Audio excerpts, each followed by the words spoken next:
आंबेडकरचा जन्म आणि 1955ची संलेखना आणि हा जो काही संपूर्ण मधला कालावधी आहे, या कालावधीमध्ये जवळजवळ निम्म आयुष्य ते श्रावक अवस्थेत गेलेलं.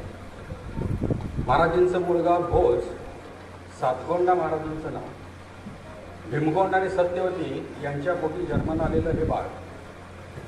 आईचं गाव येळगुड आणि त्या काळी माता किंवा ती बाई आपल्या आजोळी जायची आणि ज्यावेळी शांतीसागरजी महाराज म्हणजे सातगोंडा आईच्या उदरात होते, त्यावेळी त्या मातेला एक स्वप्न पडलेलं होतं की आपण आपल्या मंदिरामध्ये भगवंतांची 108 कमळांनी पूजा करावी.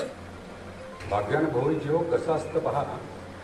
तीर्थंकरांच्या मातेला 16 स्वप्न पडतात आणि तो भव्य जीव त्या ठिकाणी जो असतो तो उद्याचा तीर्थंकर जन्माला येणार असतो.